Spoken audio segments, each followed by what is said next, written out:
Now to a global headline involving a young face, a young survivor you'll remember here. She's now making history. Malala Yousafzai, learning she is now the youngest winner of the Nobel Peace Prize, just 17.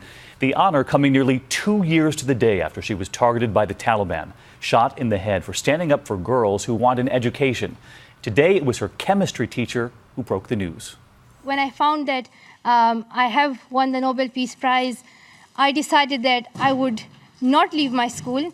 Rather, I would finish my school time.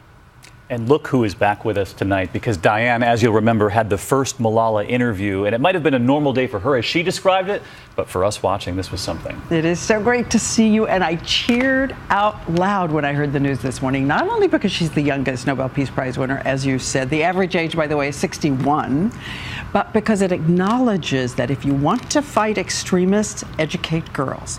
And she reminds us that the terrorists, the Taliban, were so afraid of her, they did whatever they could to silence her voice.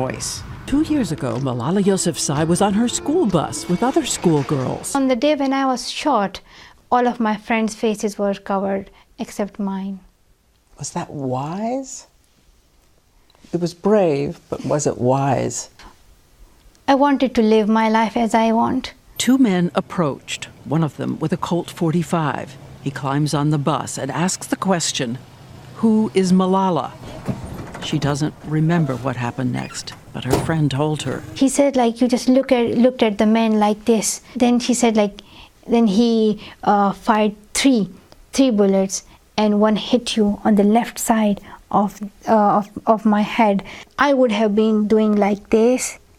So I hide my face because there was gunpowder on my fingers. A bullet from the gunman traveling 1,000 feet per second slips under Malala's skin, but miraculously, as it heads toward her brain, that bone turns out to be so strong and curved, it forces the bullet to ricochet away. I was thinking that, am I dead or am I alive? If I am dead, I shall be in a graveyard.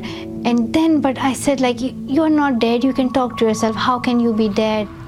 You can talk to yourself and to the world, and as you know, this tiny girl, and she is truly tiny, has continued to champion 31 million young girls around the world who can't get an education. 31 million. And in the meantime, I should let everyone at home know I get to talk to Diane and email her every day, so I know you've already been traveling the world and this country, and some big projects coming up right here. I have so many exciting things to bring back to you, yes, from here and around the world, and again, it's just wonderful to see you here. Great to see you too, Diane, and we can't wait. And we should mention that Malala is also sharing the Nobel Peace Prize with another champion for children's rights, Kailash Satyarthi, and we profiled him here on World News Tonight back in 2004.